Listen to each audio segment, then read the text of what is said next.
Hello Jason, it's Thursday, January 9th. There's a lot of stuff I want to talk about today, so I'll just jump right into it. Firstly, your factoid that the weather's going to turn nice over the weekend has given me an idea. To put it mildly, we're both pretty far behind on the running challenge. So I propose that we take advantage of this temporary respite from the torturous realities of Canada and try to get as many miles in as we can. In fact, as a goalpost, I propose that we each try and run 10 miles in the 3-day gap between our last video this week and our first video next week.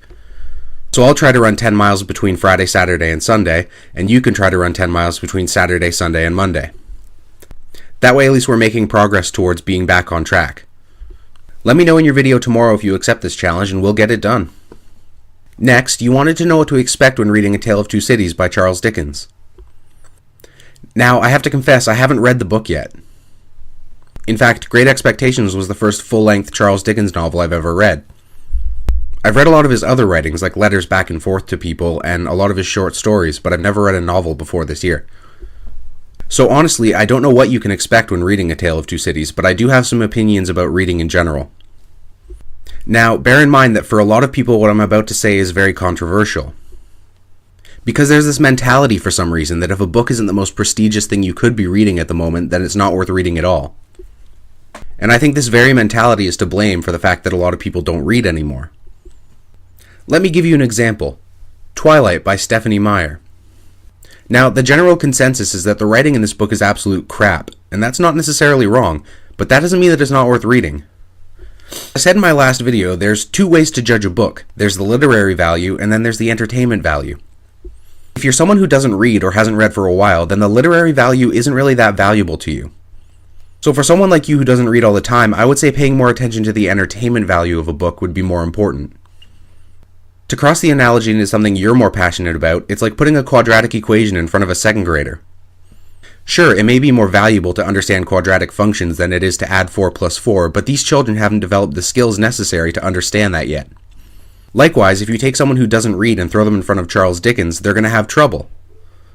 Basically, they're going to become disinterested because it's so difficult to understand what's going on. I mean, we see this all the time. Look at the required texts that you have to read in high school. As someone who's studied it multiple times, I can tell you Hamlet is not a boring play. But you put a 16-year-old who's read maybe 10 books in their life in front of Shakespeare and they don't have the tools to understand it properly.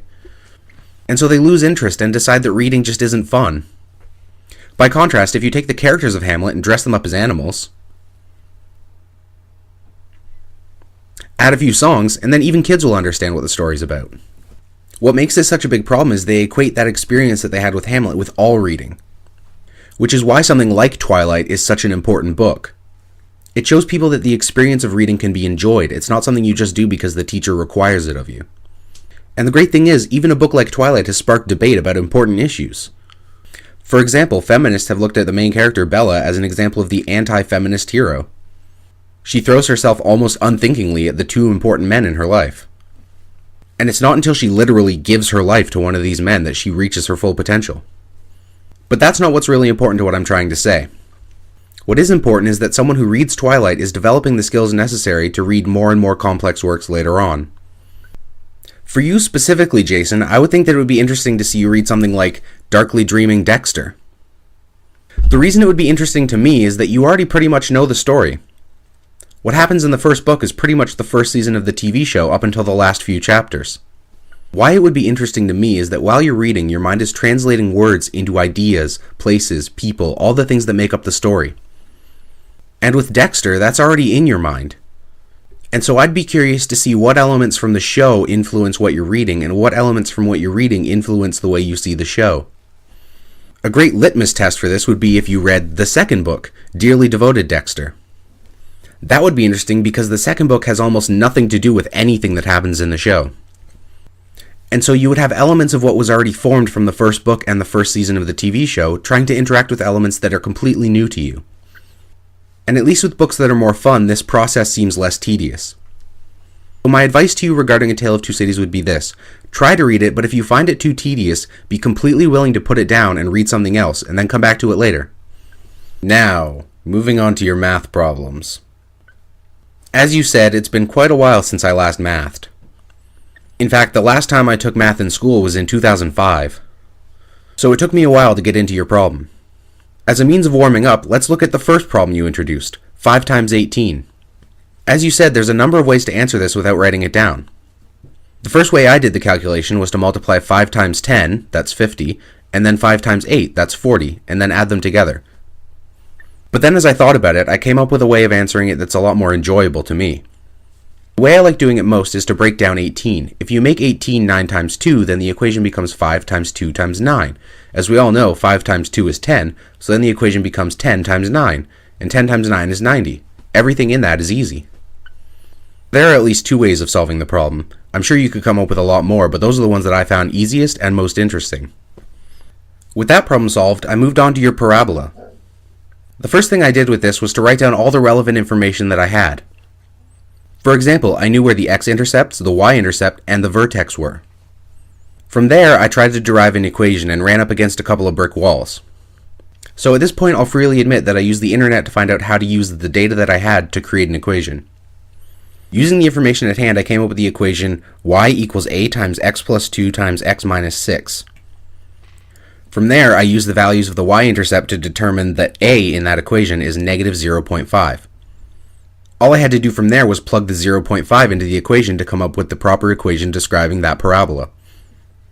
What I came up with was the equation y equals negative 0.5x squared plus 2x plus 6. Next, to check my work, I put the values of the vertex into the y and the x in the equation. After some quick calculations, success! 8 equals 8. With that math managed, I put my mind towards the issue of developing this question into something that you could use to teach. Now, I don't know what your plans are as far as developing this question further, but I think that it would be helpful if you narrativized it. For example, you could develop a question like this. Jason is an up-and-coming yoga amateur. While doing a pose called Downward Dog, he creates a parabola defined by the equation y equals negative 0.5x squared plus 2x plus 6. While admiring his posture, a faraway society of health-conscious yoga-aliens decide that they want to take up yoga as well. However, they're significantly smaller than Jason is. Given that their hands and feet touch the floor at 0 and 4 rather than negative 2 and negative 6, identify the vertex of their parabola. Moreover, derive an equation defining their parabola. With this in mind, I had an idea. What if it were theoretically possible to take an entire semester's worth of math and narrativize it in one story? The incentive for the student would be to solve every problem to develop the story as it progresses. I mean, think about it. What if there was a mathematical murder mystery and the only way to solve the crime was to solve the equations along the way? So that's an idea to think about anyway. Really quickly now, because I see time is really starting to run out, I thought I'd update you on my reading challenge. I have 38 pages left in Bossy Pants, so I'm probably going to finish it tonight. Seeing as I don't have another video until Monday, I thought I'd tell you that the book I'm going to read afterwards is Carrie by Stephen King. Moreover, I'm going to spend a large portion of time on the weekend developing my side channel. So no promises, but I may have a deeper analysis video of Great Expectations up by Monday. Like I said, I'll keep you updated. Finally, chess time. Like you said, it's important to know what your opponents are going to do. In fact, planning ahead is the essential ingredient to strategy in chess. Having said that, context is also important. I would warn you, Jason, not to mistake a wasted opportunity for bait. Likewise, what you may call retreat, I may call a lure. With that in mind, I return my knight from f6 to h7.